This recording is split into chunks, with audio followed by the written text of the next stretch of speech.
Muito boa noite a todos.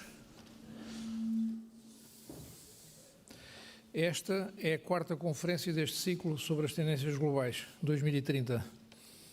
O tema de hoje reclama um esclarecimento prévio, segundo o que me transmitiu o Comissário Dr. Álvaro Vasconcelos. O tópico da conferência, Tendências Económicas num mundo policêntrico, justiça social e governação, ou globalização em risco, interrogação, dizia este tópico da conferência confunde-se com o título do próprio ciclo. Há uma razão para isso que vou explicar. O nosso primeiro convidado de hoje, Mathew Burrows, é uma personalidade muito relevante nas matérias de que hoje nos ocuparemos. É hábito na organização política dos Estados Unidos da América elaborar de 4 em 4 anos um relatório para cada novo presidente no momento em que este inicia o seu mandato. Desta forma, o novo presidente dispõe de um documento emitido por entidade independente, o National Intelligence Council, que é um think tank das organizações de informação para estudar e aconselhar o presidente. Um relatório deste tipo procura dar uma ideia do que podem ser as tendências globais do mundo num horizonte de 20 anos. De que trata? Trata da potencial evolução económica, das hipotéticas novas tensões sociais ou dos desafios tecnológicos que podem influenciar ou condicionar tais evoluções. Elabora sobre cenários relativos a equilíbrios globais ou de riscos associados a estas tendências, matizados pelo grau de incerteza e de probabilidade de ocorrência. Tudo no sentido de compreender quais as dinâmicas emergentes que podem vir a marcar a evolução do mundo em que vivemos, a possível evolução dos blocos orientais, sobretudo do Japão, da China e da Índia, ou simplesmente tentar estar precavido quanto a riscos associados à incerteza. Mathew Burrows foi justamente a pessoa encarregada de elaborar os 2 últimos desses relatórios. O último relatório tinha o título Global Trends Alternative Worlds. Está disponível no site do NIC e teve um bom acolhimento como quadro para pensar o futuro e linha de pensamento estratégico para a identificação das tendências mais críticas ou descontinuidades potenciais. Distingue as megatendências, bem como os fatores que de forma verossímil podem ocorrer em cada cenário e os seus elementos críticos dos mundos alternativos. Foi organizado mobilizando inúmeras colaborações de especialistas e de académicos americanos, mas, como diz no preâmbulo, este estudo foi também testado em reuniões com organizações de mais de 20 países. Quando este relatório foi publicado em dezembro de 2012, o Instituto de Estudos de Segurança da União Europeia, a que o nosso comissário presidiu entre 2007 e 2012, propôs a elaboração para a Europa de um estudo de caráter semelhante. Mathew Burrows só não esteve connosco na primeira destas conferências por impossibilidade de agenda. Temos hoje a possibilidade de retomar a matéria que tratámos nessa sessão. Convidámos para contracenar com ele uma outra figura de grande importância para as questões da perspectiva mundial, o Dr. Carlos Lopes, reputado economista do desenvolvimento e alto funcionário das Nações Unidas, onde fez carreira. É um especialista de questões africanas. É natural da Guiné-Bissau, fez a sua graduação no ISCTE em Lisboa, complementada na UNESCO International Institute for Educational Planning. Na ONU desempenhou muitas e elevadas funções,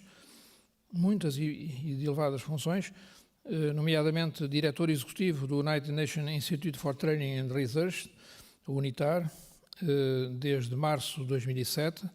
É secretário executivo da Comissão Económica das Nações Unidas para a África, desde setembro de 2012. Foi diretor do United Nations System Staff College, de março de 2007 a agosto de 2012, e foi ainda diretor para os assuntos políticos do Gabinete Executivo do Secretário-Geral das Nações Unidas, Kofi Annan, entre 2005 e 2007. Pertenceu à comissão editorial de duas importantes revistas dedicadas a temas africanos, como a Geopolitik Africaine e o African Sociological Review. Aos dois conferencistas eu queria manifestar muito sinceramente o meu agradecimento por estarem connosco. Finalmente, para moderar esta sessão, convidámos alguém muito próximo de nós, a doutora Teresa Patrícia Gouveia. Teresa Patrícia Gouveia esteve nas origens de Serralves, na concepção do seu modelo organizativo, quando foi secretária de Estado da Cultura nos anos 80. Foi administradora de Serralves e presidente desta fundação, respectivamente entre 97 e 2000 e 2000 e 2030. Bastava isso para lhe estarmos gratos e reconhecidos, mas além disso, segue sempre com interesse as nossas atividades e está sempre disponível para dar um conselho ou para aceitar os desafios que lhe fazemos. Foi Ministra do Ambiente e foi Ministra dos Negócios Estrangeiros, o que reforçou a sensibilidade e o interesse de Teresa Patrícia Gouveia pelos temas que aqui hoje nos ocupam. Neste momento, como administradora da Fundação Carlos Gulbenkian, tem um especial interesse nas relações de Portugal com os países do Oriente, como a China e a Índia. A todos os três agradeço terem acolhido o nosso convite para este serão. Que todos nós saibamos aproveitar bem desta reflexão. Muito obrigado a todos por terem vindo. Como de costume, eu peço ao nosso comissário Álvaro Vasconcelos para nos explicar qual é o roteiro da sessão. Muito obrigado.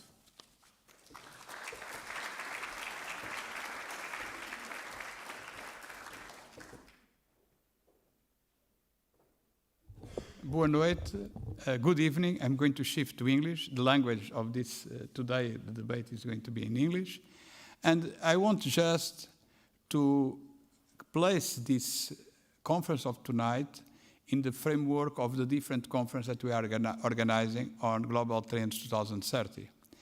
And as it was already said, Mathew was supposed to be here for the first session, and we were going to compare the report that I have produced for the European Union with the report that he has produced direct for the National Intelligence Council.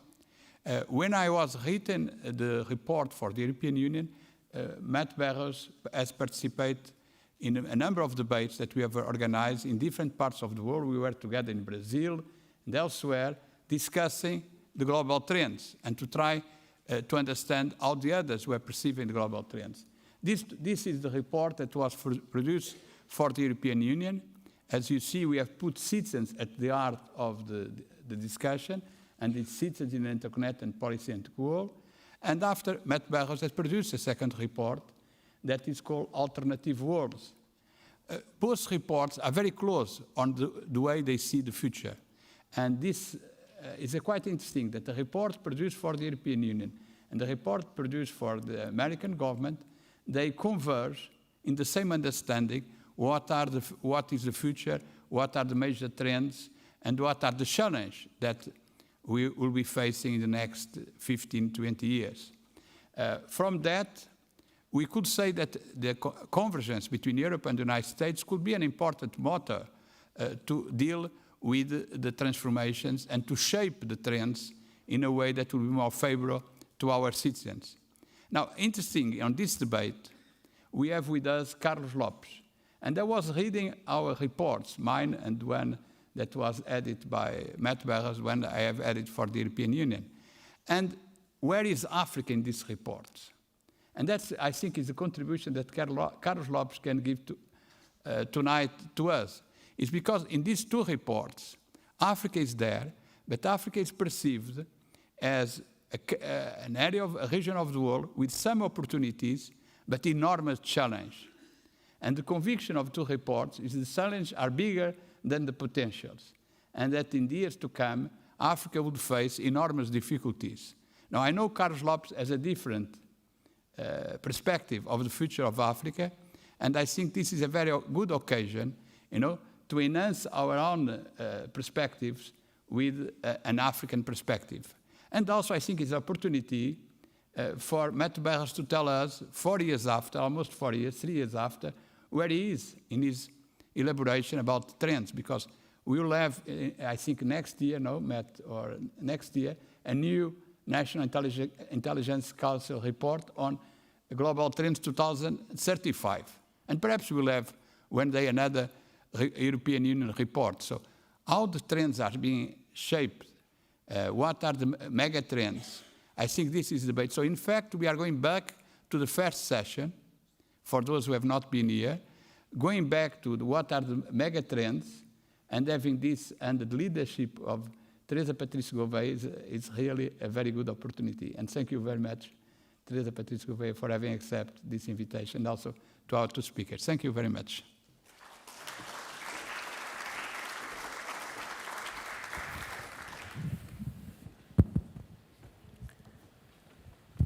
Boa noite a todos. My powers have been delegated, and I have very strict orders regarding the conference. So, as far as Álvaro has told me, the speakers have around between 20 and 30 minutes, and then there will be questions from the audience. And so I will skip the presentations, they already have been made, and I will just introduce our theme tonight, globalization. And when you looked at globalization from the 90s, you thought we would be seeing a decline of borders, national borders that protecting states. We thought that problems could not be tackled by states alone. The usual responsibility of states like territory, sovereignty, identity seemed anachronistic, and the internet and the financial system were the most powerful channels and the most visible symbols of the interconnected world. And in fact, the digitized world seemed, or made us think there were no borders at all. But apparently the scene is changing very, very dramatically in all these aspects, and we're witnessing really a fragmentation of the world. Nationalisms are emerging from everywhere. We can look even in Europe. We see separatist movements either in Scotland or in Catalonia. We see the emergence of nationalistic parties a bit everywhere, even when places we never imagined there would be such parties. We look at Russia and we see Putin as the most nationalistic of international leaders, saying that he is prepared to protect Russian speakers wherever they may be. And in Asia, we also see three important charismatic leaders, India, Japan, China, both of them strong nationalistic leaders. And the exception seems to be in the Middle East. When you look at ISIS, the really only international organization or power, unfortunately. On the other hand, we are watching the emergence of state capitalism. And governments are competing through state capitalism, using it to protect their national champions. We see the risk of central banks being pressured by national policies. I was reading the Financial Times today about the central banks, and the question is peaking independence. Apparently, they are under pressure from states. So, just to conclude, and while reading, sovereign funds, also something that you mentioned in your articles, also having a larger role in the international economy and putting pressure on other states, oriented foreign policy from state foreign policies. So when reading the short tests we had on the megatrends, I'd question whether the conclusion is really the disappearance of states or not. And this is a question I put to both speakers, and I'll give them the floor. I don't know who would like to take the floor. Maybe you. First, I want to thank particularly Alvaro for for the arranging the invitation. And Alvaro and I think we lived several years working in the trenches, delivering some messages that were not always appreciated by our political masters. And so I really enjoy the opportunity here to talk a little bit about, I think, what our preconceptions of globalization were, and also how things have turned out in many ways differently.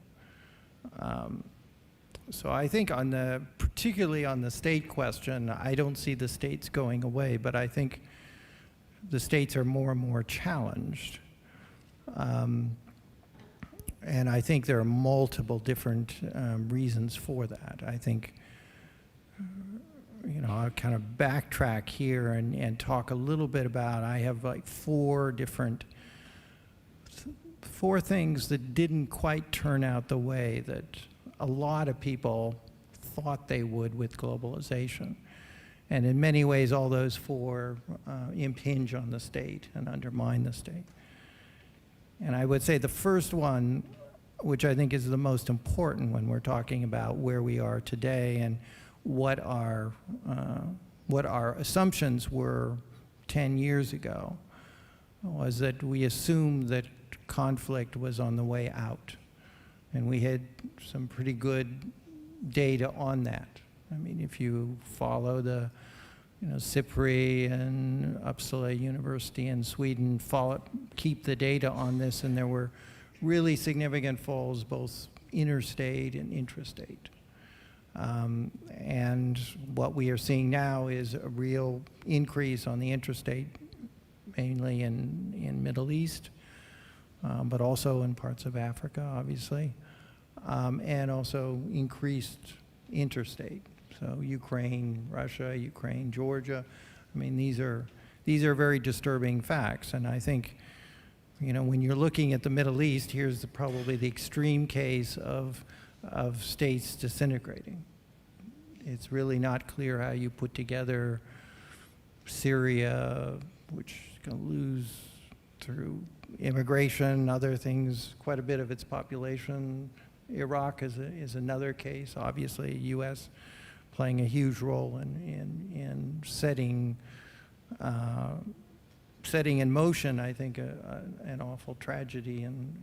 But nevertheless, I mean, here, because of conflict, I think here's the extreme example where the state is really put under pressure. And in those states particularly, and here's the combination, maybe we get to, the technology side, was that there was an assumption that through the mass communications, internet, social media revolution, that we were all going to come together, at least understand each other much better. And I would say in many ways, what has happened is that the ethnic, national, religious identities have been strengthened. Not so much this cohesive, maybe kind of idealistic sharing, understanding, mutual understanding between people. So again, you look at the Middle East, I mean, this is an extreme case of really identities and separate identities and religious identities and nationalism in some cases colliding. And I don't think that was appreciated, how potent actually technology can be used for inflaming those different tensions. The other part of the technology story that, and I understand you already had a session on this, so I won't dwell too much, is that we are in a very worrisome place now where technology, at least in the foreseeable future, looks like through robotics and automation going to be replacing particularly lower skilled, but even higher skilled jobs. And so now you have a situation really of job insecurity in a way that, the temptation at the time people began thinking about globalization was to think that all boats would be lifted. We now have a lot of data to indicate that the US European middle classes didn't do well out of it. In fact, some of them lost ground. So again, you know, one of those assumptions about how things were going to work out in globalization didn't, and I think the disappointment is actually a political problem. I mean, I trace a lot of what you call populism that we have now in the U.S., also the rejectionism. You have U.S. and Europe on far right, far left parties of the whole political, of all of politics in some ways, back to the fact that, you know, these middle classes in both Europe and the U.S. highly disappointed by how globalization turned out. And China, you know, if you listen to the rhetoric in the U.S., it's all China's fault. It obviously isn't, but you're having this huge reaction against all this market liberalization that we were told was actually going to lift all boats.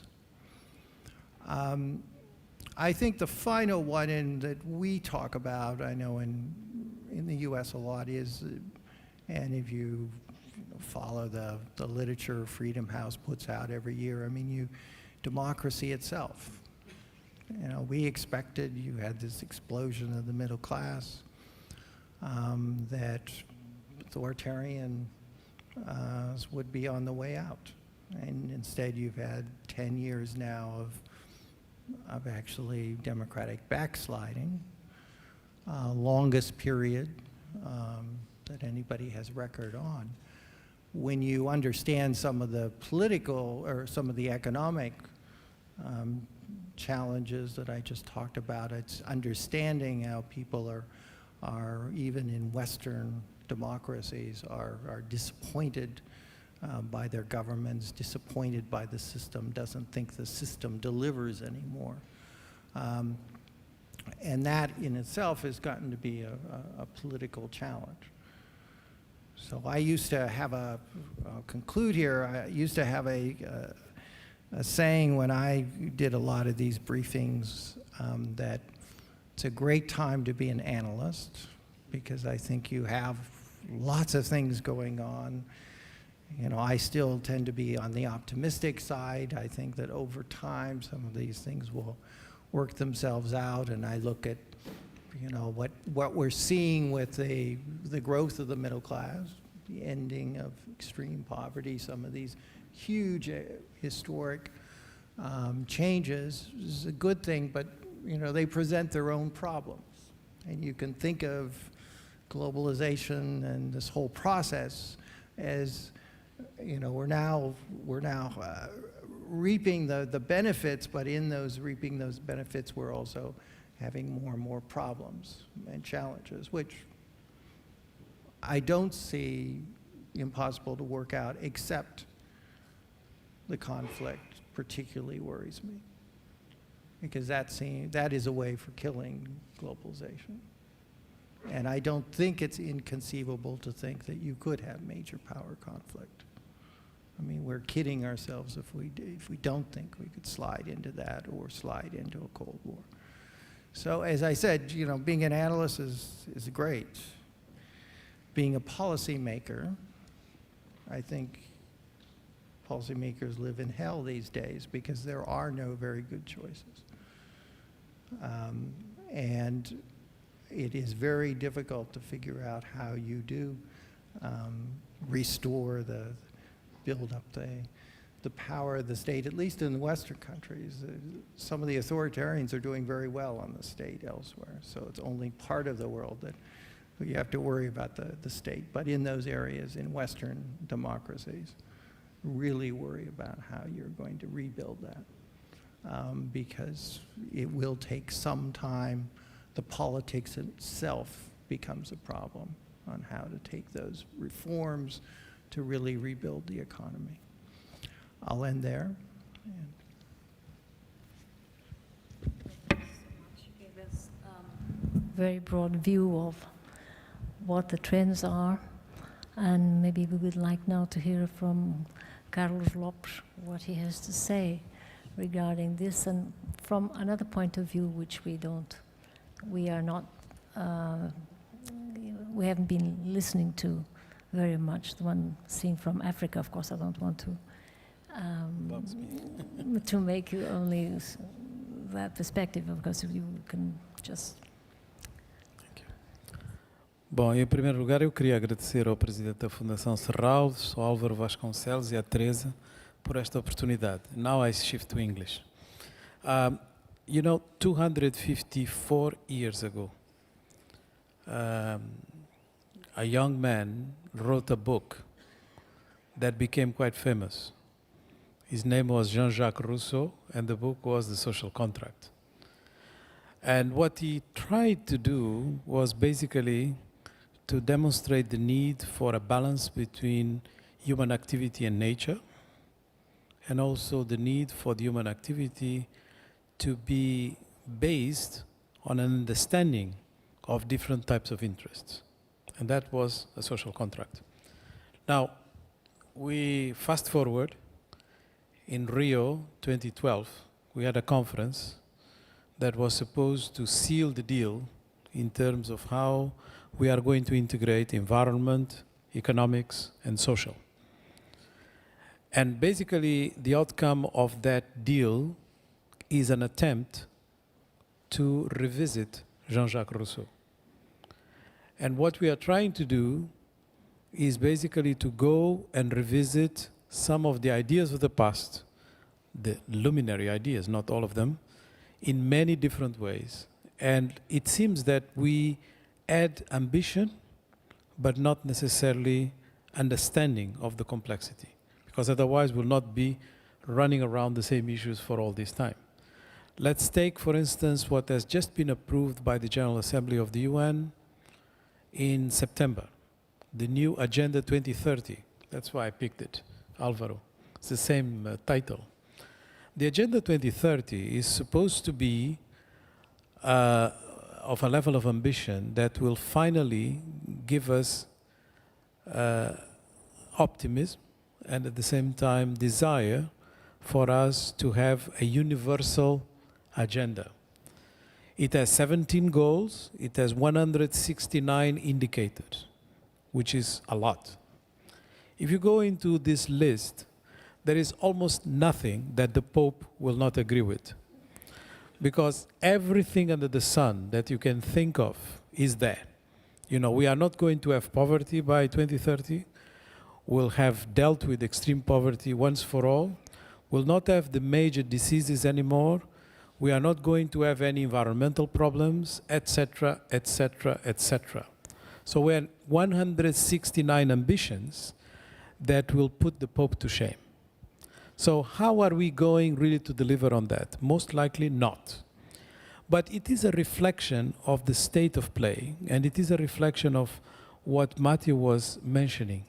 Analysts are having a very good time, because even on this type of agendas, they can have huge criticism of ambitions not being correlated with real factual and needed evidence-based policy. And that's why it is very interesting for us to look into Africa, because it's probably the terrain where the distance between what we think we know and the reality is the largest and the widest. I'll give you some examples. Last week, I was attending the India-Africa Summit. This is a summit that is supposed to contribute to an enhancement of the relationship between two emerging powers, Africa and India. And therefore, there was an attempt on the part of Prime Minister Modi to transform this into a show about how India can help Africa. Really? India helping Africa? Yes, that's what the Indians think. That's what the majority of people would think, because India is the star performer of the world economy right now. It has surpassed China in terms of performance, and therefore everybody is sort of bracketed into what is this new phenomena where India is replacing China in terms of pulling the world economy. Now let's look into the facts. What does the facts tell us? First, that the GDP per capita of Africa is 1/3 higher than India. Second, that the largest investor in India is not the US, is not Japan, is not China, is not even the EU. The largest investor in India is Africa, with $65 billion of investment stock right now. Why? Because Mauritius is being used as the vehicle for most of the investment in the country. Let's look into the size of India in world trade. It's about 3% of world trade. Africa is 3.3% of world trade.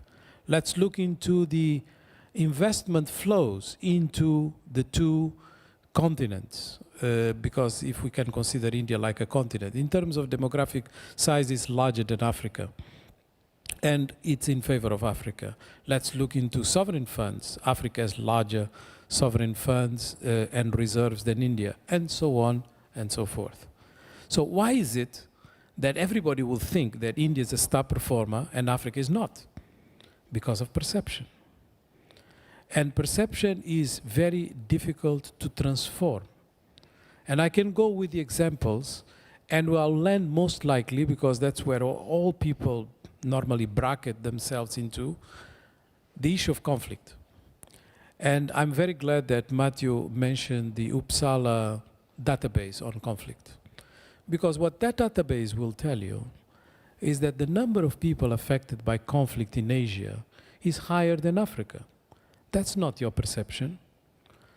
I'm sure in this group here, on this assembly, nobody will think of the Irian Jaya conflict in Indonesia, or the Sabah province in Malaysia, or the fact that the Strait of Malacca has more pirates than the coast of Somalia, and that we have the Mindanao problem in the Philippines, and the largest human rights problem of the world in Myanmar with the Rohingya, and that we have, you know, a sister country to South Korea that is a rogue state, and we can go on with the list. And my preferred one, India, as between the Naxalites and Kashmir, more people displaced and affected by conflict than whole of the Great Lakes in Africa. Now, why is it that if India has almost as much as Great Lakes, we discuss Great Lakes, we don't discuss India. We discuss India as a performer, we discuss Africa as a conflict-prone region. We discuss the fact that Asia is a star performer, when in fact Africa's performance economically is superior to Asia. Because we slice Asia, we put Southeast Asia, because it's the good performer, different from the rest of Asia that is not doing so well. And these issues are permeating all analysis. And you know, we repeat from one source to another, Alvaro. And that's why, you know, these untruths are very difficult to fight. And they are untruths because, look at this. In the last 15 years, Africa has doubled its GDP. In fact, it's about to triple its GDP in about 2 years. Tripling the GDP of any region or country in the world has never taken such a short period of time in history. There is only one country, China, that has done better than Africa. All the others have taken much longer in any period of their history to double or triple their GDP. Double is enough. Like for instance, Germany took 60 years to double its GDP at the height of its performance. A country like the UK, during the Industrial Revolution, took 1.5 centuries to double its GDP. So why is it that a region that has doubled its GDP, that has 6th amongst the 10 fastest growing countries in the world according to the IMF, 10 out of the 20 fastest is still perceived as a place that does not deserve to feature in the assessments about the future? That's a mystery. But the mystery is even worse when we think in demographic terms. This is a continent that has about 1 billion people right now. It's going to have 2 billion by 2050. It has the most accelerating industrialization ever witnessed by humanity. And it's growing because of its middle class. Most of the growth of Africa, that has averaged 5% in the last decade and a half, has been attributable to internal consumption, not because of exports of minerals or commodities. This reality is going to influence the relationship of the continent with the rest of the world. And I'll tell you why. And I go back to Jean-Jacques Rousseau to conclude, before we scare people with too many provocations. The first level of solidarity that Rousseau was promoting was the inter-family solidarity, which we can say it was intergenerational solidarity of some sort. When Gro Brundtland, with Our Common Future report, revisited the idea of intergenerational solidarity from an environmental point of view, she was just doing what Rousseau has already explained, but probably with a more modern language, because Rousseau never used words like sustainable development, but that was basically what it was. Then we evolved into a solidarity that was to be expressed, yes, not only inter-generations, but also between countries. So it was no longer just the realm of a nation, like Teresa was mentioning at the beginning of this introduction, but also in terms of countries having solidarity amongst themselves. What I'm basically going to add now is that we are going to enter into a phase where we are going to have such a degree of aging of the population in certain parts of the world that we'll have to look into the repository of youthness that will be concentrated in Africa. Because by the year 2050, well, by the year 2040 already, Africa will have the largest labor force in the world. It will surpass India and China. And by the year 2050, it will have no less than 2 in every 3 younger than 20 people, 20 years old in the world. Now, how do you deal with the aging all over the world compared to the youthness concentrated in one particular region? The only possibility is to promote mobilities, to promote interactions that are going to allow for a new type of intergenerational solidarity, an intergenerational solidarity that will have to be between the aging population of the rest of the world and the youthness of Africa. That's the demographic dimension. And yes, we are very cognizant of the fact that value addition has migrated over time from the productive sectors into, thanks to technology and productivity gains, into other upstream areas. And right now, most of the value is concentrated on knowledge and financial transactions. It's more important for us to control the intellectual property than it is to control the factory that is producing the goods. True. The problem is that further technological innovation, as we are witnessing right now, is creating for the first time in human history a paradox where technological gains are not producing better quality of life. And that is basically because it's curtailing possibilities of employment.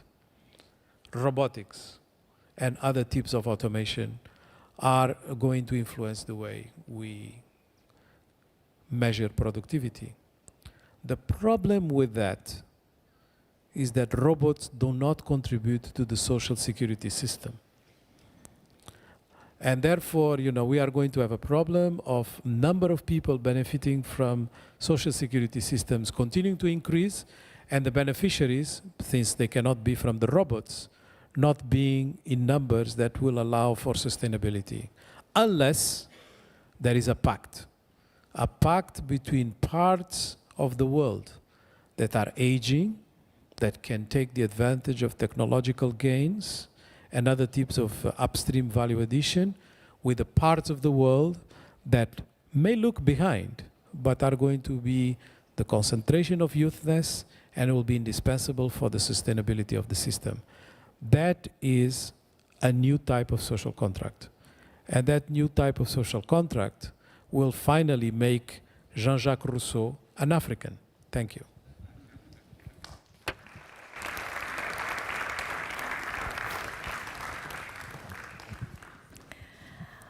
Well, it was a very provocative intervention, yours. I was hoping you'd speak about demographics, because obviously Africa is an enormous reserve of demography and creativity.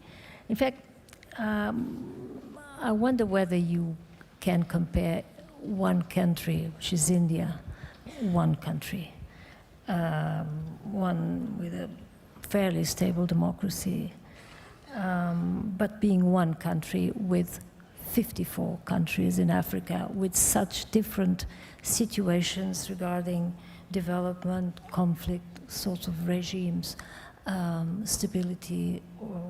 And so I understand that you raise the question of facts, because it's important to have these facts before our eyes, but in fact the situation can it be compared because of different situations between 54 countries and one country with special characteristics. But in fact, Africa is a tremendous reserve of population, innovation, creativity, especially and hopefully creative answers for our old problems. And there's so much to expect about Africa. But this brings us to the question of demographics and how Europe is looking at itself, and how Europe is looking at the fact that there are a number of people, groups of people knocking at its door. When it's lacking people, we're growing old. And like other parts of the world, like China is growing old, contrary as to Africa and to the United States, which has no demographic problems as we do. And when we think that there are rate of, for the last, I think, about 10 years or more in Europe, we have been having around, I think it's 800,000 immigrants, economic immigrants, a year, very naturally coming in, being helpful. And now we are reacting in such an extreme and way when we're not dealing with 10 million people coming in, we're dealing with a few 100,000. And how is it that we are not being able to cope with them? So this is something I'd like to bring. Maybe the audience might want to reflect a little bit on that. But just before I go to the audience, and before I ask you whether you want to react to what Carlos has said, would you, before going to other issues? Well, I totally agree that, you know, Africa is the future. I mean, particularly on a demographic level. And that, you know, my hope would be that, you know, when we talk about mobility and migration, that it isn't just Africans, the highly skilled coming to Europe and US and China and some of the more developed countries, that we've seen that phenomenon. I remember a fact, something like 50% of Nigerian doctors practice outside of the country, mainly London and New York. So this is, you know, this is one of the facts I think that Africans have to deal with. And the other, you know, I put a lot of stress on education, and one thing that you don't have yet, which you do have certainly in Northeast China, Northeast Asia, you have very good universities now, ones that are getting up in the charts leaders. You don't have that in Africa. You don't have it much in Latin America either. I mean, there's really places that if they really are interested in their future, you know, education in many ways is going to get them to that future. So I think it's a pivotal question. As you say, 1 in 4, 1 in 5 of the world's population will be African. If somehow, you know, Africa doesn't stay on that track of development, which you've talked about, we're all going to have serious problems, because in the end, we're all here together. I just wanted to say that if we compare India, 1.2 billion people, with Africa, 1 billion, and if we take into account the fact that India is a one country with a political system that is integrated, that is actually the reason why India should perform better than an entity that has 54 political entities. And that is why the figures about Africa are so impressive, because despite the fact that it's so fragmented, every indicator is in favor of Africa, not India. And I picked India because India is the star performer.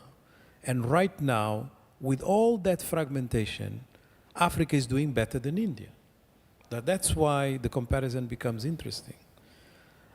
I absolutely agree with Mathew about the issue of education. You see, the Africans will only fare well in terms of higher education and technical vocational training, sophistication, if they are capable of regional integration, because it's very difficult for them to compete with 54 educational systems. This is one area of integration that is under discussion right now in the continent, because we tend to think about regional integration to start first with trade, but sometimes these other dimensions like human capital formation are equally important, and they deserve less attention, and they are going to be the equivalent of us having the basis for industrialization that is going now to come to Africa. And Africa, being a latecomer on industrialization, will have a lot of catch-up to do. And this catch-up is going to be partly favored by certain megatrends in its favor, but the majority against Africa's interests. Like, for instance, the fact that we have an over-regulated trade system, we have sophisticated intellectual property regimes, the financial system has become completely centralized, and we have now technological advances that are very difficult for Africa to be able to catch. On the other hand, in favor of Africa, we have the fact that for the first time, we have cost of fossil fuel matching renewable energy cost production, which basically allows for Africa to empower its industrialization with green technologies, which we can leapfrog. The fact that Africa will benefit from an internal market that is going to be booming, going from 1 billion to 2 billion people by 2050, and a middle class that is burgeoning, and in fact is now the size of Brazil in terms of just middle class. And also, Africa is going to benefit from the fact that the labor costs in Southeast Asia are going to move up very fast, and therefore delocalization from Southeast Asia is going to follow the same trend that when the same factories were delocalized from Europe and the United States towards Asia, now the movement is going to be from Asia towards Africa, and we see why China is so interested in Africa is because they want to control the market penetration, share, and of course circuits, although the production will move somewhere else than China. So I think we are really going to have a wake-up call in terms of role that Africa is going to play. The numbers are already showing it, but it's just very difficult for people to accept it. I'll just give you one more figure that is quite significant. Intra-Africa investment is growing about 20% a year, which means Africans now have trust in themselves. They are investing in Africa. And you know that before it was all capital flight. It was all going elsewhere. It's also very significant that foreign direct investment has been growing about 12% a year. And this year, which is a very difficult year because the headwinds are not in favor of any big performance for any country in the world, given the depressed demand from China, the volatility of the currencies, the issue of commodity prices going down, and so on. Yet Africa is going to have a record year in terms of foreign direct investment. Last year we had about 54 billion. This year we have already recorded 70 billion, and it's probably going to be much higher by the end of the year. Thank you. I was in India 3 weeks ago, and in fact, there is the same one of the same challenge that Prime Minister Modi is setting to the country under the motto "Make in India," which is to develop the manufacturing sector, exactly as you were saying for Africa. And it's by no chance that they also are, because competition now is much more for markets maybe than natural resources, and no wonder that India is also competing for the African market as well as China. It's not by chance that this rivalry is also taking place in the same territory, so to speak. But speaking of fragmentation and regions, we've been talking about globalization as being fragmented into polycenter order or in emergence of states. And in fact, can we not say that there is another trend coming about, another form of fragmented globalization, which would be regionalism in a sort of these regional protectionisms are they not giving place to regional concentration of power around certain main states, states that have spheres of influence and creating alternative structures and organization and building interdependence through economic means or even financial. We see, and even in regional institutions, we see China with One Belt, One Road, this Silk Road. Is this not a trend into a regional dominance strategy? And when we see also Russia with the Eurasian Economic Union and this treaty for collective security with the ex-Soviet republics, and is it not TTP an answer to the American answer to this Chinese strategy of dominance in Asia? So can we not say that this is what also is happening around the world? And in this context, I would ask your views about Europe and how Europe is Europe going into this trend of protectionism? And in this context, again, what is happening to the transatlantic relationship? Are we drifting apart? I was listening to, we see certain European countries drifting from this traditional relationship. We see Germany, their relations with Russia or with China. And I was listening the other day for someone very close to the UK Prime Minister saying the conflict, the US-China conflict doesn't concern us at all. They were speaking about their main partner and the main problem of their partner. I would like you to react to this. Where is Europe? Because after all, this is where we are looking at the world from. Where is Europe as a region in the context of regionalization? accept this view? Well, first, I mean, I think this regional trend is very important. I mean, and it is based, you know, first on trade. So you have increasing regional-based trade as well as investment, and it is happening around the world. And I think it has, you know, it has global implications.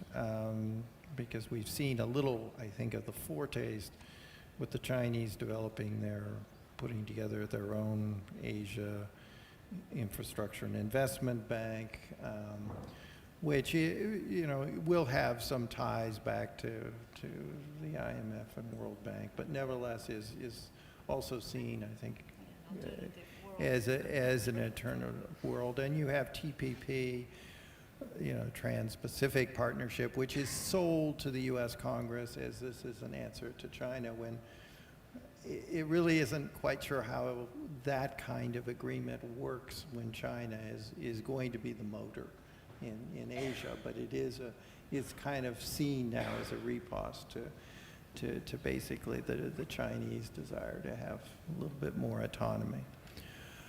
I think Europe is, I mean, we could have a whole conference, and I'm sure you will at some point on Europe. I think, yes, Europe is the oldest structured, highly structured regional institution, and yet I think one of the problems is huge divisions within Europe.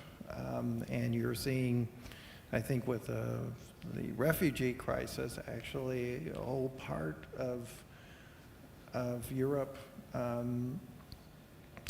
saying no. I mean, it's obviously a fear of immigration, but also a certain defiance to the other members that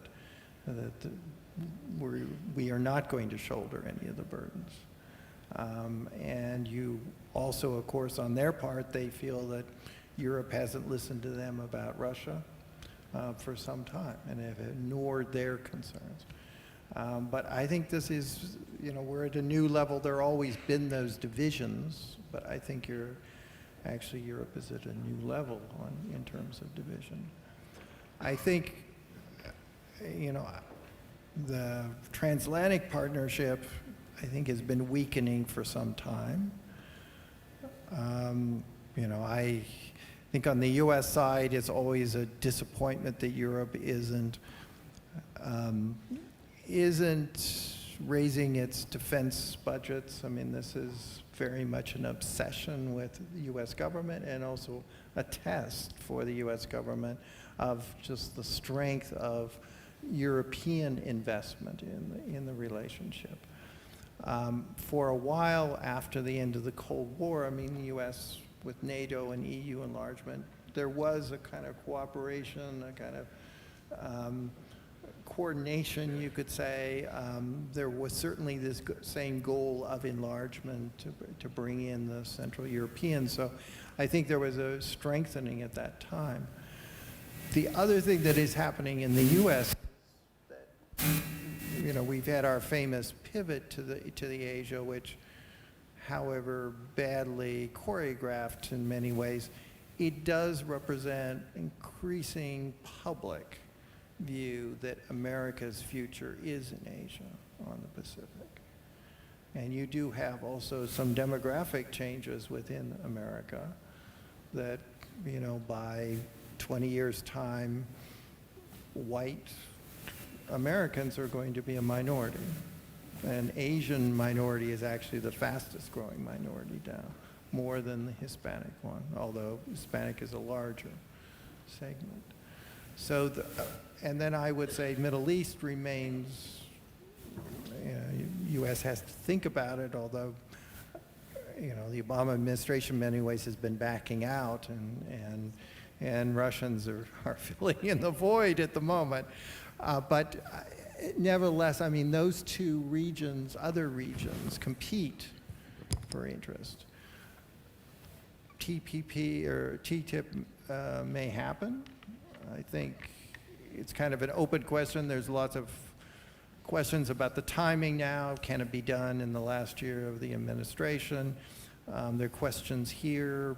You know, Germans are actually, the German public is not keen on it. There are real worries on a lot of the environment side, on labor practices, how you merge those and reconcile the different standards together. I think it will be, if TTIP doesn't come off, I think in future we will look back and see those negotiations as the high point. And there'll be lots of mutual recriminations if it doesn't happen, and actually worsen still the relationship. But we're at a very, I'd say, sensitive time. I mean, I think, you know, we actually could see a change in the transatlantic relationship, a dramatic weakening.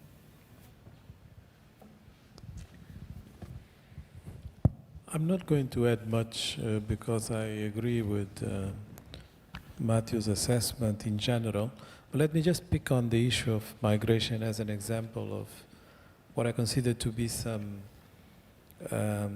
fragmentation of traditional European principles of solidarity. You know, contrary to perceptions, normally regions that are growing or countries that are growing tend to also produce their quota of migrants. We have seen it throughout history. In fact, the biggest migration from the British Isles to the US was during the Industrial Revolution, or the largest migration of Italians to the US and Latin America was after the Second World War, when with the Marshall Plan they were growing at about 7%. And you can see that today's India and China have huge number of migrants. We don't know as much about them because the majority of the migrants from China are going to Australia and the US, not to Europe. And Indians are going to the Middle East, namely to the Gulf states. And so it will not be different from Africa. So as we grow, we'll produce more migrants, not less, because that's the trend, historically speaking. So if you think of a continent that has 1 billion people and all forms of migration from Africa to Europe combined represent about 2 million people a year. And that includes already all of the Lampedusa dramas and the rest. So legal and illegal. You are talking about 0.2% mobility from the continent next to an area of deficit, demographically speaking. Think now that we are going to have by 2050 2 billion people. If we just keep the same 0.2% mobility, it will be 4 million a year. This is more or less what the US gets as migrants influx into the country.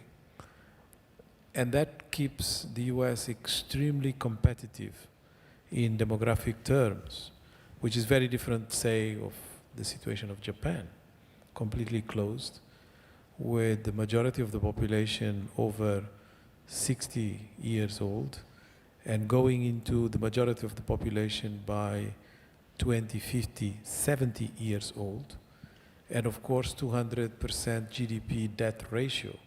Who is going to pay for that? You know, maybe people that will be 100 years old will pay for it. It will be impossible. So these demographic dimensions are extremely important. And to have the debate that is taking place in Europe in disregard of these megatrends is appalling. It's completely appalling, because we are talking about very small numbers when it comes to the trends, as you have said yourself. So it can only be explained because of internal European politics. And I think you know, it's just a manifestation of these divisions that Mathew was mentioning. I have already two questions from the audience. Uma do professor João Sérgio Ribeiro, Universidade do Minho, e depois outra do professor Diogo Lourenço, da Universidade do Porto. Não sei se algum deles quer pôr a questão agora.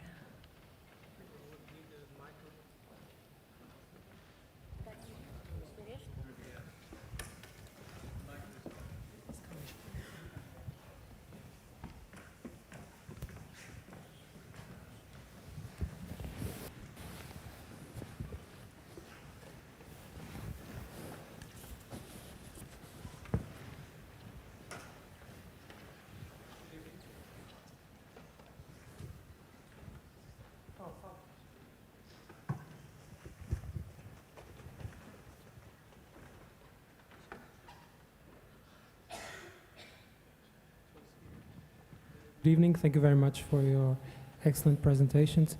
I have a very simple question. We were talking about combining social with the economics and also the environment. But I realized that the speeches were too much centered on the economic aspects. The GDP, what about development? So my question is a very straightforward one. Why don't we refine, probably this will sound a bit not politically correct and a bit of cultural imperialism or something like that, but I take the risk. Why can't we refine the concept of middle class of growth and include not only consumption, because we don't want more consumers, we want citizens, we want people that are engaged in the political sphere, that have awareness of environment challenges. That's what we want. Probably we could be pedagogical if through international organizations we could make the requirements for some people to access the middle class more stringent. Access to education, political engagement, and environmental awareness as well. Otherwise, this development can be dangerous. The planet will want, the resources are limited, so we need to discipline this in a way. And a big GDP or gross domestic product doesn't mean anything if the departure point is like 0, or if poverty still exists, if human development doesn't exist. So I think we are putting the stress too much on the strictly economic indicators. That was my question. Why can't we refine the concepts and be more demanding? Thank you very much. Yes. Well, first of all, when I spoke about green industrialization and the power of renewable energies being the leapfrogging capabilities to making the potential for the latecomers to do things differently, it's precisely about the environment. Also, when we talk about the middle class it's a wide definition, but basically it means all the things that you are saying, including education. The fact that you are giving importance to internal consumption, to identify the sources of growth in Africa, is not passing a judgment of value, whether that is good or bad, but rather to demystify the perception that Africa is growing because of its mineral resources. Because in fact, the mineral resources count for little in terms of the growth of the continent right now, and in terms of employment creation, it's about 1% of formal employment in the continent. Therefore, it is important that we find ways where the social dimensions, which is creating proper employment, are taken into account, and that is coming from different patterns of growth than the ones that we perceive Africa as having. And of course, in terms of size, the economy is very important, because if we don't take into account the economy, we are going to do the mistake of what I call the cappuccino approach. The cappuccino approach is that, normally we had this debate about the 3 dimensions, economics, social, and environmental, as if it was different layers. So you had your espresso, which is the economics, the strong part. And then when things were going very well with economics, we'll had some social dimensions. That's your milk.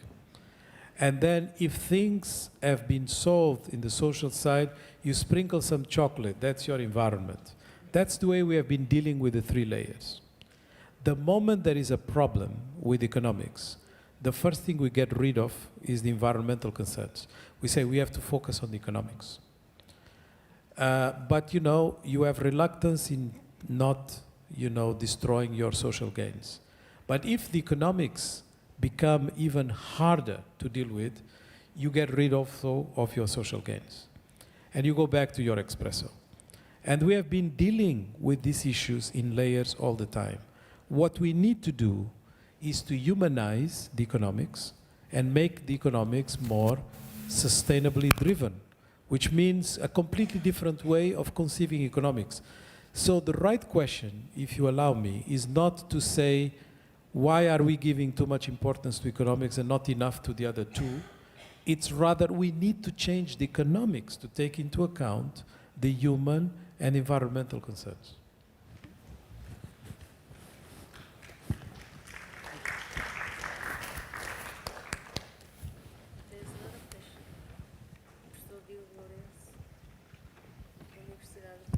Yes. I would also like to thank you for your interventions tonight, and I would like, in particular, to ask Carlos Lopes what opportunities he thinks there are for Portugal in particular from a more vibrant Africa, whether he expects we will be able to seize those opportunities, and whether Africa is a necessary part of any real answer to our present problems.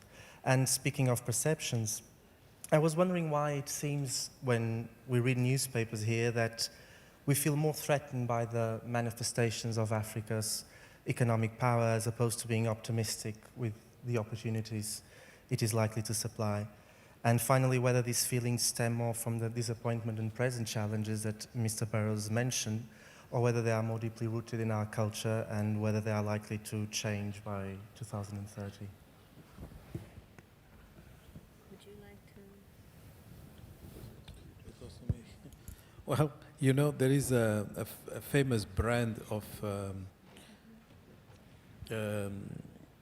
appliances in France called Brandt that went bankrupt, and it was bought by an Algerian. His name is Issad Redrab, which is the richest man in Algeria. And he saved a lot of employment, so he was a hero for a while in France, because all these different very important national champions were considered to be like, you know, French pride, and they were in crisis. And therefore, you know, anybody that will buy one of them and make, instead of destroying the brand, making the brand even larger, was like a hero. So Mr. Redrab became a hero. This was 2 years ago.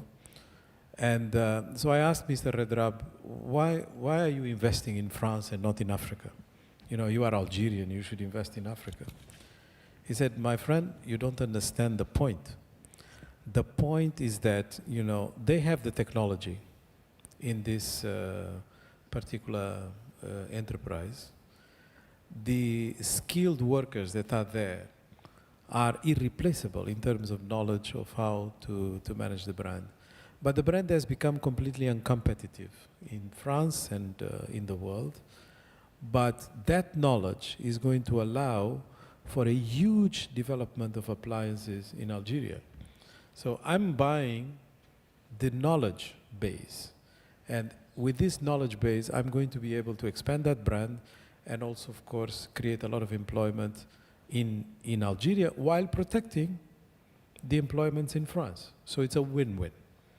And I think, you know, more of this type of investment should be looked at. You know, there are a few from India into the UK, like Range Rover, and Jaguar has been bought by Tata, and we can go on with the examples.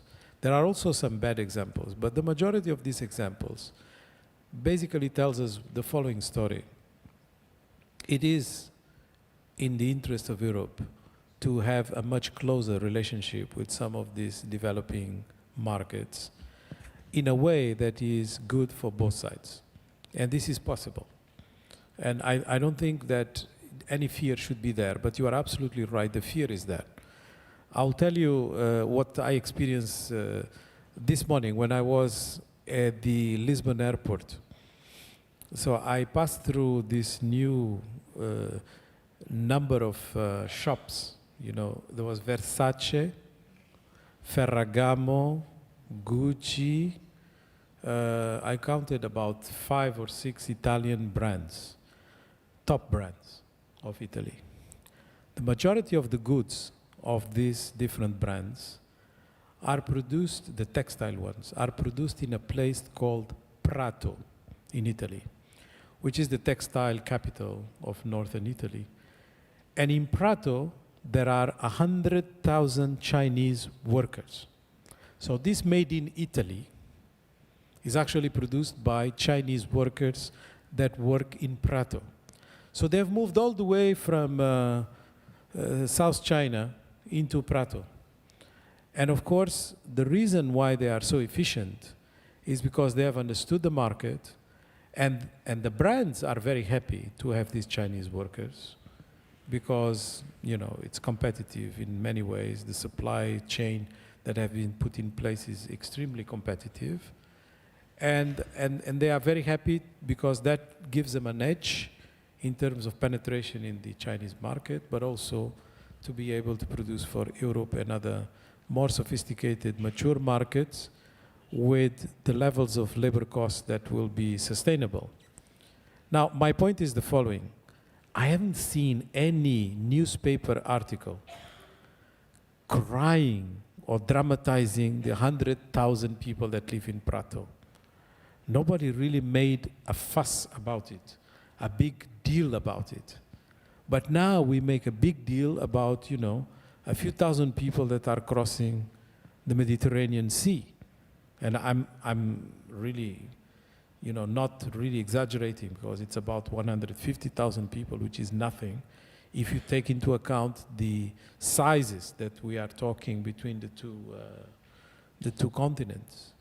And the reason is, you know, this discussion about fear, identity-related, religious-related, politically motivated, and I think it is the responsibility of the leadership in Europe to try to shift this discussion into a more productive understanding between the relationships that should exist between, in this case, Africa and Europe, but also, you know, it will not be very different in the Middle East. And this is not happening. It's not happening because of these reasons that you just mentioned. Are there any other questions coming from the audience? I see one arm here.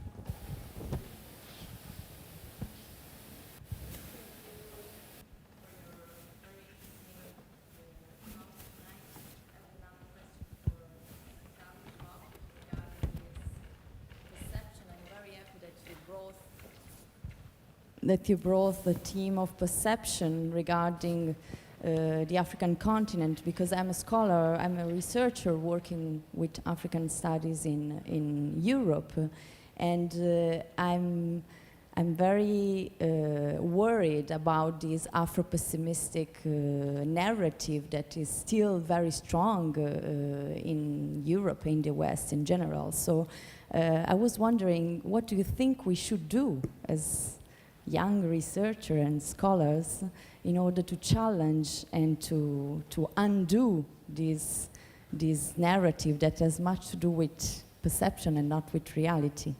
Thank you. I can only wish you good luck.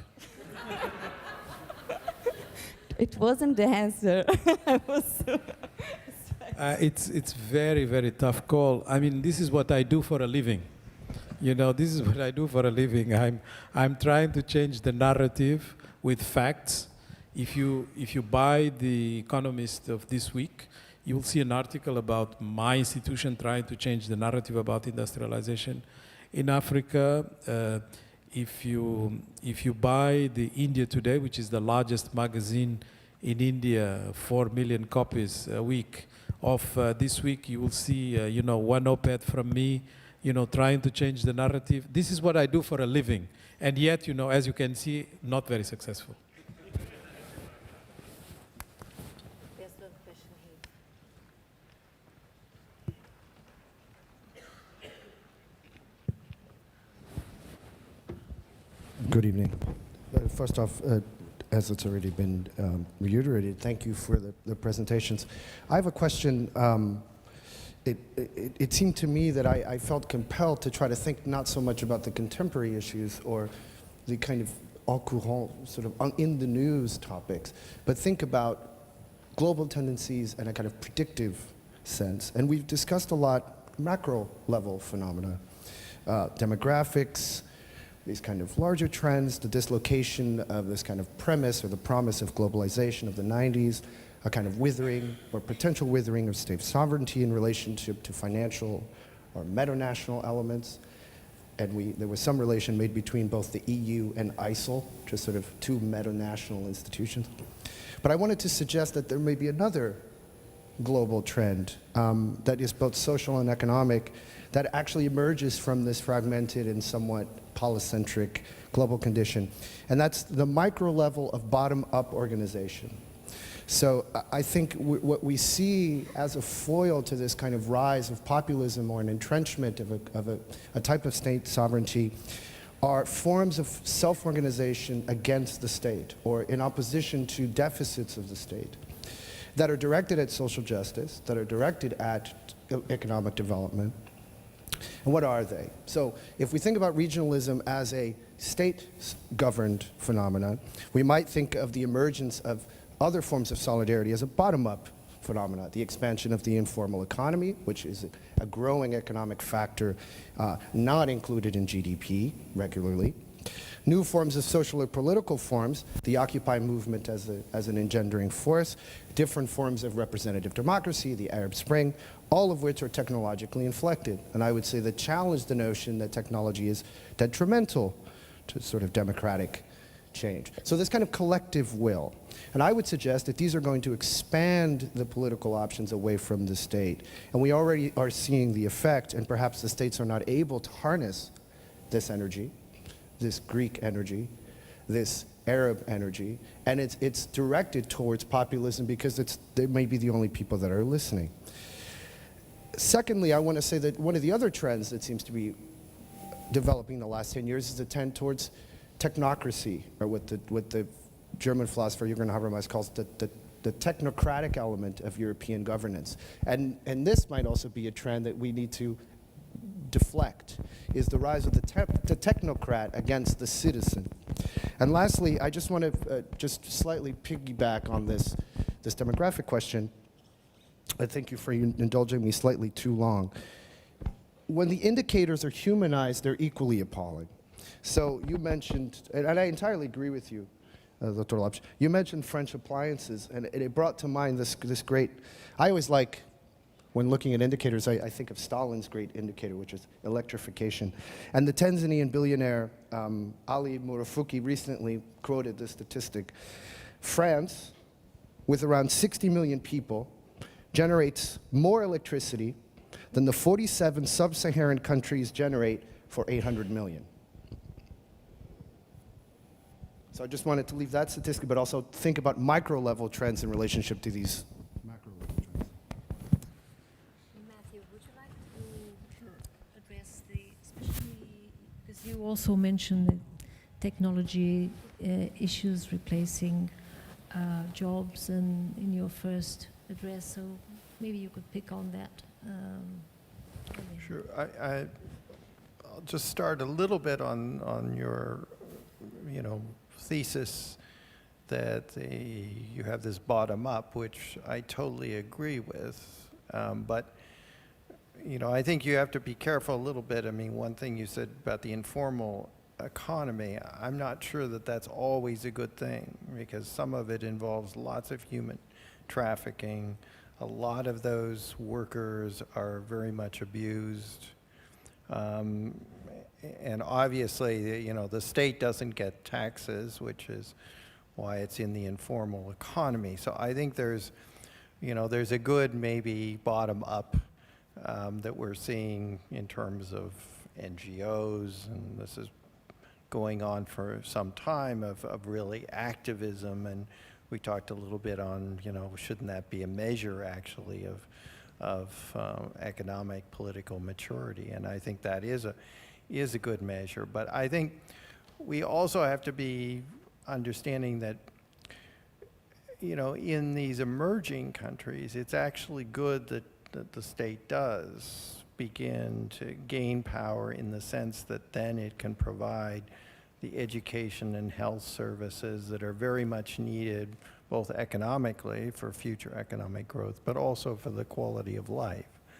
Now, trying to get that capacity built in, and also in a way you don't have the corruption and so on, is a huge task. But I think we tend to be in the West, because U.S. particularly, a little bit down on state. I would actually counterbalance. I say that I think you actually do have to have a vibrant bottom up, but you also need to have a state that has that capacity and can help deliver on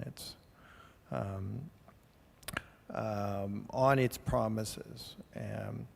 On the technocratic side, you know, I do think we're in this period, and it's when technology is taking away jobs, you know, for an aging continent, that actually may not be necessarily a bad thing. The Japanese are doing wonders with robots and healthcare, but it does mean that also wages aren't rising, and that's the, you know, for the middle class particularly, a lot of their jobs are being taken away. And I do sense, I mean, that the technology groups don't quite understand what is happening socially because of the introduction of technology. I'm a huge critic of quite a few of them in California that really, I don't think, take their social responsibilities very seriously. They're very, they believe very much that technology is going to solve everything. But they're also parking billions of dollars offshore, not investing. You know, they're doing other things, raising property prices all over San Francisco to astronomical levels, making it impossible for the residents themselves living there. But I think there is this question really of social responsibility. It's true that, you know, because of the technology, they're not going to be like Henry Ford and employ millions of people. I mean, Amazon, Google, I mean, you're talking about thousands, not tens of thousands even.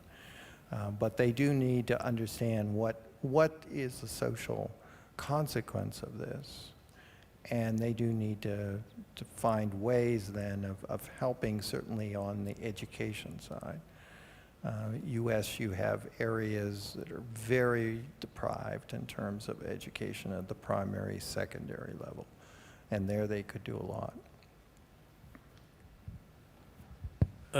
I agree with your overall thesis, but not in the details. For instance, GDP. You said the informal sector doesn't count for GDP. That's a misconception. In fact, you know, any national account system, if it is performant, it has to estimate the amount of activities of the informal sector. In fact, just to take Eurostat, has issued a directive last year that all countries members of the Eurostat system, which is the European Union system, will have to update their statistical series to take into account new forms of informal activity that were not taken into account. That's why, for instance, the GDP of Italy rose significantly because of inclusion of prostitution and mafia activities. I'm not joking. This is, you know, you can verify.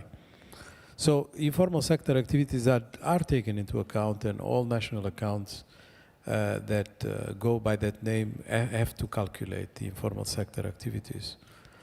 Now, another thing that I don't agree with you is on the Arab Spring that you mentioned as one example of bottom-up approaches.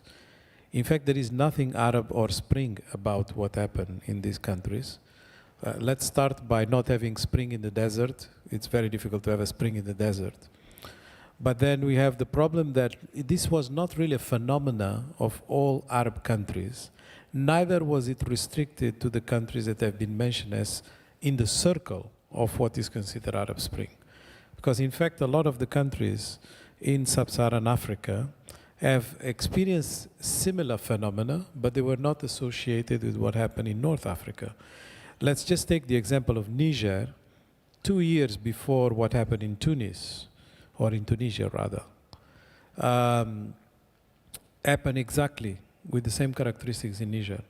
So you had a president that was very unpopular, decided to have a referendum to extend his term, he won the referendum like Ben Ali won the elections, and 3 months later he was out of power because of internal uprisal, exactly like in Tunisia. But people didn't make the connection, and neither did they do the connection with other phenomena of the same type, like what happened in Senegal with President Wade and so on, because, you know, normally we have this tendency to divide the continent between North Africa and Sub-Saharan Africa.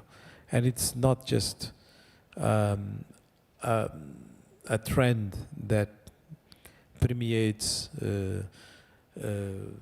some weird minds. It's the way the statistics are produced in the IMF and the World Bank and so on. So all the statistical series are treated in that type of division. Although Mauritania has very little to do with United Arab Emirates, that's the way it is done. And then the third aspect I'm not very much in agreement is the issue of technology, in my view, is basically to be equated in terms of the concentration of value moving from production into knowledge. And therefore, the more knowledge intensive the process is, the more we associate it with technology developments, and therefore, you know, the trend of the world, the mega trend, is to go in that direction in terms of value accumulation. I think that is a fact.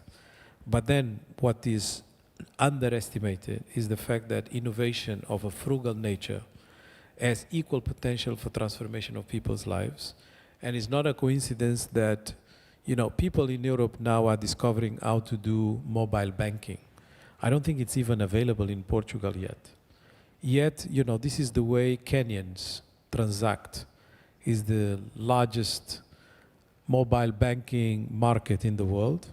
And in fact, Africans have 55% of mobile transactions in the world. That is leapfrogging. And it's thanks to the fact that you don't have bank branches and infrastructure and so on. You leapfrog and go all the way to the latest, if it is compatible with the type of innovation that you can control. And a lot of these innovations will be possible. Not all of them, but a lot will be possible. So although there will be a skewed concentration of technology value addition in certain areas, frugal innovation will also allow for, you know, the likes of Africa to also have a slice of this cake. Not maybe a big slice, but significant enough to make a difference and demonstrate that, you know, you can't really control innovation. And another good example is the generics in the pharmaceutical industry in India, that has completely reversed the way patents were treated by pharmaceutical industry in the world. And the other points, you know, they were mentioned by Mathew, but I agree with your overall point. I was just making some clarifications in detail, because I think sometimes detail is important for us not to get into, you know, sort of the mediatic view of some of these issues.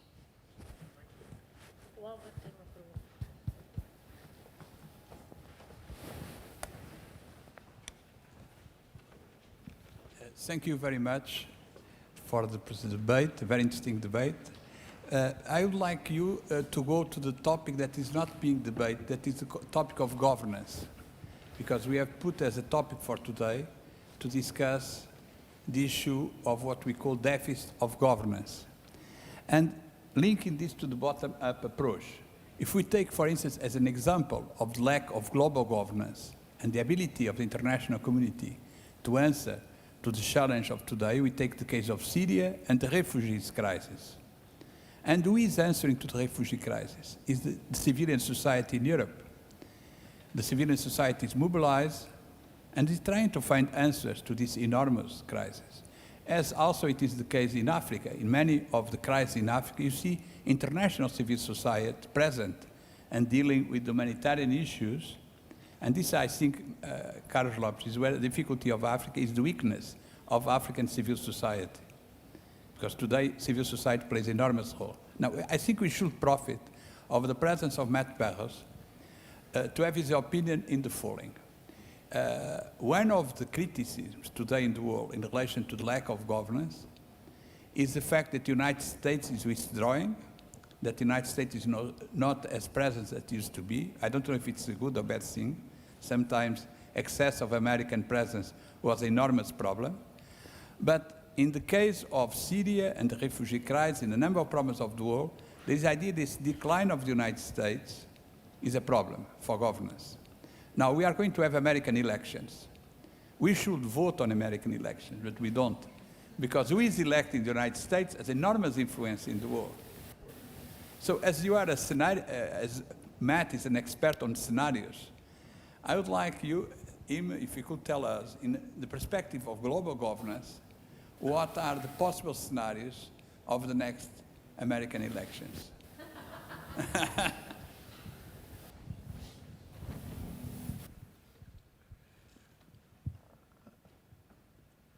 Well, let's posit that probably on the Democratic side, we probably know who the candidate's going to be, which is Hillary Clinton. Because I think once Vice President Biden bowed out, I don't think she actually has an opponent. So I think she will be the Democratic contender. I am not sure, the Republicans will take some time really to choose there. My own guess, we had a dinner conversation about this, is that it may end up with somebody like Mario Rubio, which would be a big contender. Now, both, I think, whether it's Republican or Democrat, face this problem, as you alluded to, that really U.S. doesn't have the means it used to, and really was going to have to make certain choices. And I think in many ways it will be, they will want, the rhetoric will be very strong that they're going to counter Russia, they're going to counter China, but in fact, I don't think U.S. has that sort of reach, and I don't think the U.S. is ever going to be putting, large numbers of troops back in the Middle East, particularly in harm's way. So I think under both presidents, you have, despite the rhetoric that you'll hear during the campaign, you will see America that's very much concerned about this middle class crisis. So internal problems at home. It probably, the anti-terror campaign has devolved to, we can harden our borders, we can do enough to weaken through drones and other, non-military, non-troop or huge troop emplacements, so that we don't need those type of expeditionary, and that really there's also a growing consensus within the think tank community. You hear this a lot about the U.S. has to really look after itself first and get itself back in the economic game, largely because you do have these wages haven't risen, you have a middle class that is in crisis. And the appetite, and we saw this, with earlier in the Syria crisis on chemical weapons, when the president came out and said there was a red line which the Syrians obviously crossed in using chemical weapons, Assad using it against his own people, and he punted to Congress, and the Republicans, except for a few like McCain, said, we're worried about getting dragged into this conflict. So that is one piece, and unfortunately, the Europeans, when they think about governance, they're thinking about building institutions. And I don't think in the U.S. that we have that appetite that we did after the Second World War of building up institutions. The UN, the irony about the UN is, and I served up there on the U.S. mission with Ambassador Holbrooke, everybody thought that the U.S. controlled the UN, dictated what it was, and in the U.S. everybody thinks that it's run by the Russians, Chinese, and all these others. Huge distrust, certainly by the Republicans, but even in Democratic circles. And no president will say that he will be ruled by whatever is decided in the Security Council or elsewhere in the UN. And so I think you have that one problem, and you have a problem now in Congress of they even recognizing what's happening with China. You know, there's a bill that's been there since 2010 or 11 that basically would allow for the reweighting of some votes in the IMF. There's no question of reduction in the US weighted vote, but this is to give actually greater vote to China. China now is on the same level as Belgium in that organization, has the same weighted vote. Congress will not pass this bill. I mean, that's one of the reasons the Chinese have to think about you know, establishing their own institutions.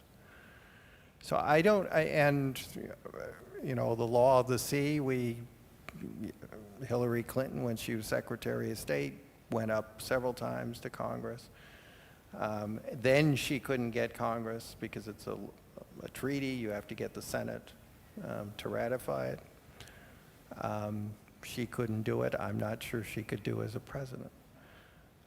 So I don't see U.S. being particularly in the global governance game. I think, you know, there's more likelihood that U.S. NGOs, which are very, very strong, very internationally minded, are actually doing more in terms of global governance. But I do think that you do need states as well. And I think you do also need military power at points. And unfortunately, you don't have that. And, you know, this is a huge question because you don't have the U.S. where it was after the Second World War, designing, really interested in this. You don't have any other power that has that ability. And so the scenario, and you and I worked on it, is really a scenario where there is no one that can be the father, the grandfather of global governance. And there's no real partnership either. I mean, we thought maybe with the U.S.-European relationship, but as we talked earlier, that isn't necessarily going to be very strong.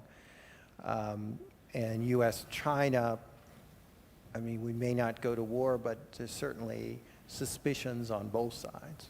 So it's very hard to get cooperation at any level there. So you are living in a world, I think, where you won't have that governance. You hopefully will have cooperation.